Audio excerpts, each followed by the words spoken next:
Hello, everyone. Welcome to our YouTube channel. I'm Zeynep, social media editor of Listenary. Hello, I'm Barkın, art director of Listenary. I'm so excited today because we are here with the lead singer of one of my favorite rock bands, Lauri Ylönen from Rasmus. Welcome. Hey, hi, good to be here. How are you guys doing? Well, thank you. What about you? I'm good. I'm actually in Italy getting ready for the Eurovision show in 2 weeks. Whoa, it's really exciting.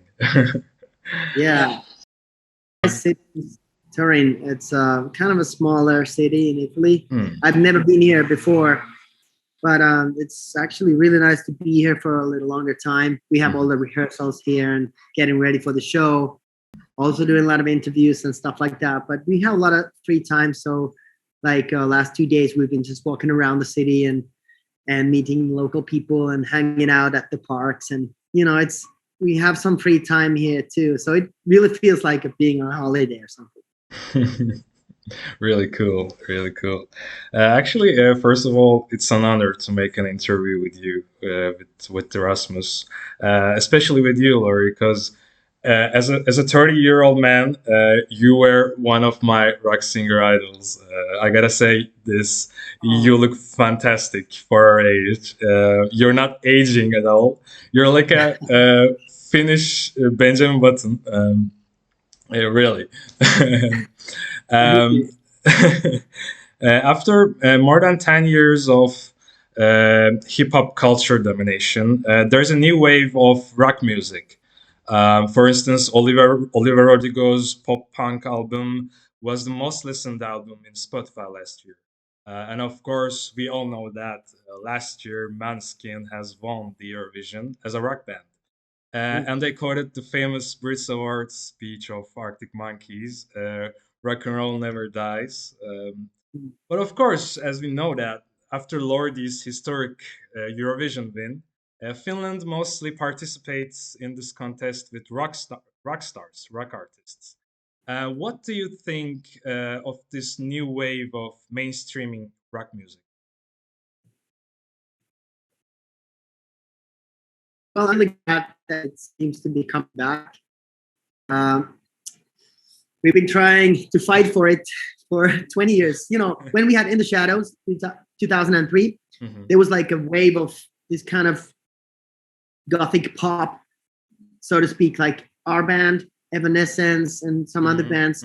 And it was a time for us. Hotel, etc. Yeah. Many similar kind of images and like musically too, a little similar. So we were there right at the right time with the right kind of a song, and things went really big for us. But then it seems like the rock has been gone for a lot of years, like in the mainstream picture. Of course, it's always been there and it will never die, as people might say. Of course, it's just, goes away and the attention goes somewhere else. But that's very okay. I mean, people want to have different things. People want to experience something new, and it's fine. But I think there's always rock music around, like if you just go and look for it. And like we have been active all the time ever since. We have released 10 albums soon. It's like a lifetime thing for us, and we're really not giving up. This is the new beginning for the Rasmus. Wow. And talking about new beginnings, I would like to talk about your Eurovision entry and latest hit, Jezebel. Together with you, the song is produced and co-written by songwriting legend Desmond Child, who famously worked with great rock bands such as Bon Jovi, Kiss, Aerosmith, and of course, the Rasmus. We see that it's a hard rock song about a rebel femme fatale named Jezebel, and the song is so thrilling and dangerous with the visuals in black and yellow. And in the video clip and your performances, we see that Empushhonen portrays Jezebel. So I wonder, who is actually Jezebel, and how was working with Desmond Child again on this song? Yeah, working with him is fantastic. He's really one of the greatest songwriters, and he's also a great person. He's sort of become my mentor.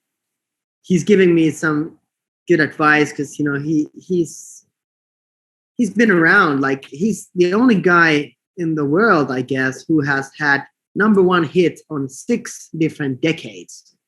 You know, he's a little bit older guy, but it's like amazing. Like, how can that even be possible? But anyway, it's an honor to know him and to work with him. And last summer I came up with this idea of the song Jezebel. And then I thought about him because it somehow reminded me of the songs he's been doing. You know, it has some little like Bon Jovi-ish vibes in it, and maybe even a little bit of like Alice Cooper somehow with the modulations and stuff like that with the melodies. So I called him like, man, I have a good song, but I need you to write, you know, to finish this up with me. And he said like, okay, come to see me. And the next day I flew to see him in Greece, where he was having his holiday last summer. And we wrote this song very quickly together. And it just felt like spontaneously very good. And also at the same time, I had a vision of us taking part of the Eurovision, and sort of had that kind of goal in my mind. So it was nice to have it while we were getting creative with this song. It's somehow a new perspective to write something when you are taking part of the competition. Though it's not really like, it's just another angle, sort of. But I think we wanted to think about like, what is the Rasmus? What is the essential thing in our band? So it is really that kind of combination of positive things and sad things. Like this, we call it the positive sadness. It's like very uplifting, very like hopeful, but at the same time, it's kind of sad and melancholic. You know, that combination, that is the Rasmus, the secret of the Rasmus. As a song, it turned out great. We love Yeah, it so much. we really love that song. I mean, it's Thank one you. of our favorites. Actually, it's my favorite song. So, frankly speaking, it's really interesting that many worldwide known artists, such as you, the Rasmus, may accept the challenge of participating in Eurovision. We all remember that the legendary band Hooverphonic was in the last year's contest. And also even, I don't know, the iconic boy band Blue has participated too. There are many examples like this. Over 25 years of experience and lots of hit songs, you are one of the greatest artists of Finland and Europe. We wonder that why did you come up with the idea of participating in Eurovision?